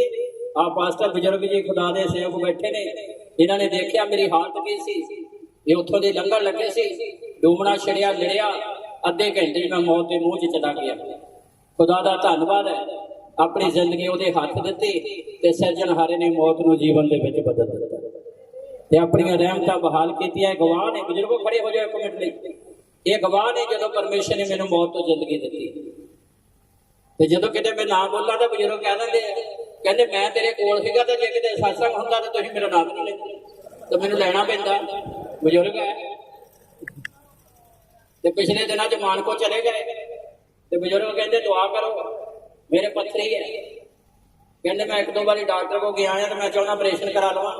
ਖੜੇ ਰਹੋ ਇੱਥੇ ਮਨ ਸਾਨੂੰ। ਮੈਂ ਕਿਹਾ ਬਜ਼ੁਰਗੋ ਗੱਲ ਏਦਾਂ ਆ, ਇਹ ਜਿੱਦਾਂ ਕਹਿ ਲਓ ਕਿ ਰੱਬ ਦੇ ਬੰਦਿਆਂ ਦੇ ਮੌਜ ਹੁੰਦੀ ਹੈ। ਮੈਂ ਕਿਹਾ ਹੁਣ ਤੁਸੀਂ ਹਸਪਤਾਲ ਨਾ ਜਾਇਓ, ਪੱਥਰੀ ਦੇ ਚੱਕਰ 'ਚ ਨਾ ਪਾਓ। ਪੱਥਰੀ ਤੁਹਾਡੀ ਪ੍ਰਭੂ ਨੇ ਕੱਢ ਦਿੱਤੀ ਆ। ਜੇ ਤੁਸੀਂ ਚਲੇ ਗਏ ਕਿਤੇ ਉਹਨਾਂ ਦੀਆਂ ਮਸ਼ੀਨਾਂ ਨਾ ਖਰਾਬ ਕਰਕੇ ਆ ਗਏ। ਇਹਨਾਂ ਨੇ ਕਹਿਣਾ ਨਹੀਂ ਮੰਨਿਆ, ਚਲੇ ਗਏ।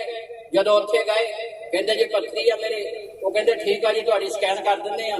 ਸਕੈਨ ਦਾ ਟਾਈਮ ਆਇਆ ਜਦੋਂ ਇਹਨਾਂ ਨੂੰ ਅੰਦਰ ਵੜਨ ਲੱਗੇ, ਅੰਦਰੋਂ ਜਵਾਬ ਆ ਗਿਆ, ਡਾਕਟਰ ਕਹਿੰਦਾ ਸਾਡੀ ਮਸ਼ੀਨ ਹੀ ਖਰਾਬ ਹੋ ਗਈ।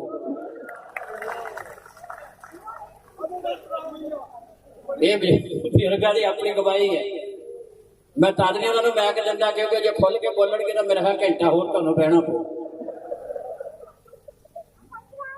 ਤੇ ਮੈਨੂੰ ਪਤਾ ਵੀ ਇੰਨੇ 'ਚ ਬਜ਼ੁਰਗ ਵੀ ਖੁਸ਼ ਹੋ ਜਾਂਦੇ ਆ।